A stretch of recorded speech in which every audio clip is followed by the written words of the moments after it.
Reflexo da maldição. Na pequena cidade de Itaberaba, no interior do Mato Grosso, 5 amigos do ensino médio decidiram brincar com o que não compreendiam.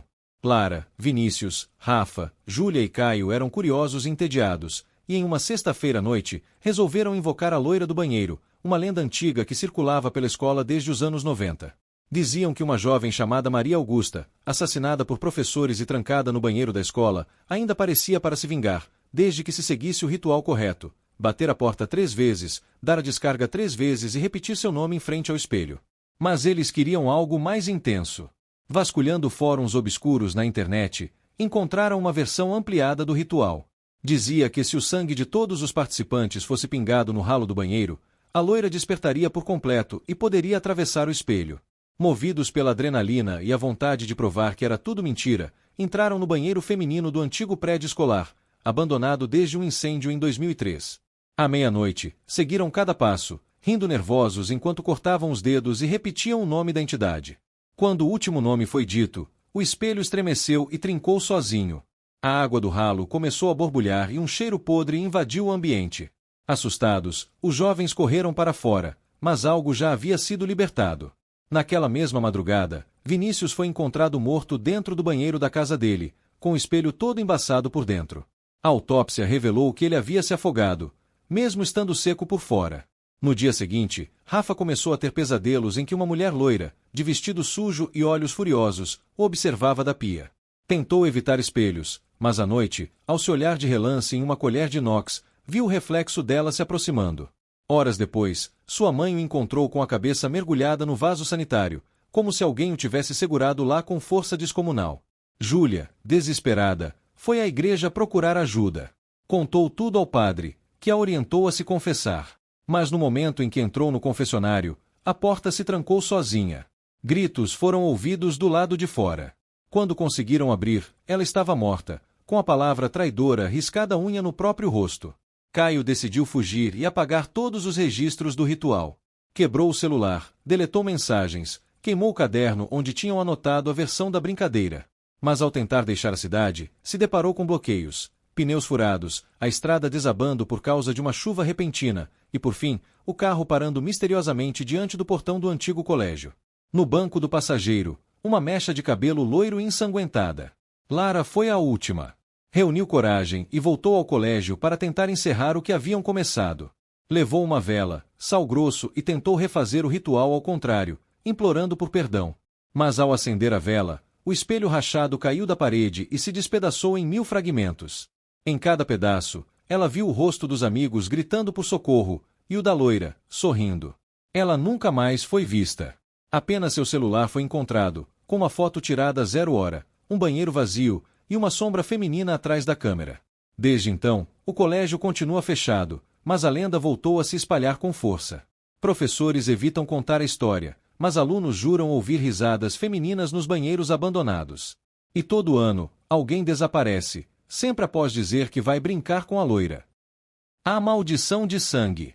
No coração do cerrado mato-grossense, algumas horas de estrada de chão batido da cidade de Cáceres, havia um sítio esquecido pelo tempo, o sítio Pedra Negra.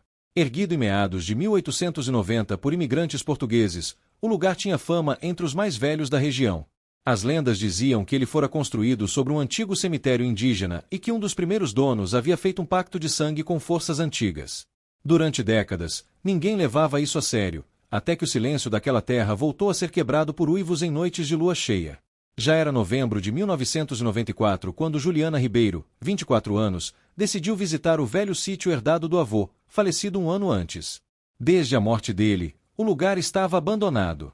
Ela queria catalogar objetos antigos e avaliar o terreno para vendê-lo. Para isso, convidou 2 amigos da faculdade, Marcos, um rapaz da região, e Elisa, que adorava lugares históricos. Chegaram numa sexta-feira, sob o sol escaldante, com as janelas da caminhonete rangendo e o cheiro de poeira invadindo o interior do veículo. A casa principal resistia bravamente ao tempo. As tábuas estavam gastas, mas firmes. O mato havia crescido tanto que mal dava para ver o curral nos fundos.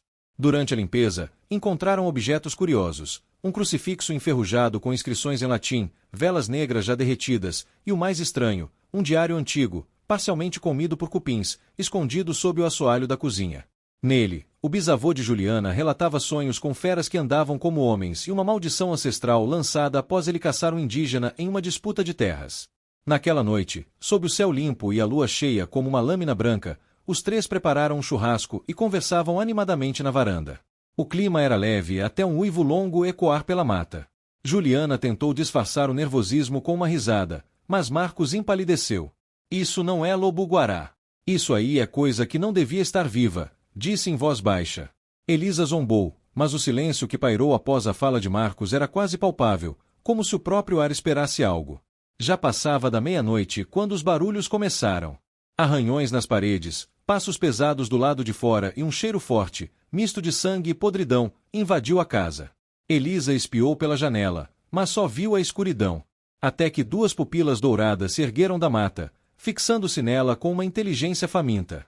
Um instante depois, o monstro surgiu, alto, musculoso, coberto de pelos negros como a noite, com garras que poderiam partir ossos e dentes que pareciam forjados no inferno. A criatura atacou. Arrebentou a porta com facilidade sobrenatural.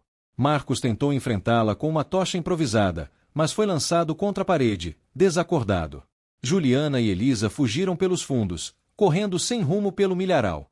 O lobisomem seguiu, farejando sangue de séculos. Elisa tropeçou e foi alcançada.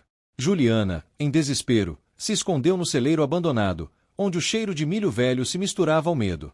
Por horas, ficou imóvel, ouvindo a criatura rondar, até que finalmente o silêncio voltou. O sol nasceu alaranjado, e com ele, a criatura desapareceu. Juliana foi encontrada por um morador vizinho, o Sr. Adalberto, um velho de 80 anos que afirmava já ter visto a fera em 1947, quando era menino. Juliana, agora catatônica, foi levada a um hospital em Cuiabá.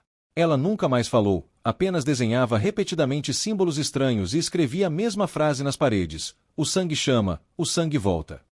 Hoje, o sítio Pedra Negra está completamente tomado pela vegetação. Mas em algumas madrugadas de lua cheia, moradores da redondeza dizem ouvir uivos longos, seguidos por um cheiro horrível no ar. Aqueles que sabem da história evitam passar por perto, porque ali, no silêncio abafado da mata densa, o sangue antigo ainda vive. E a maldição de um pecado ancestral nunca morre.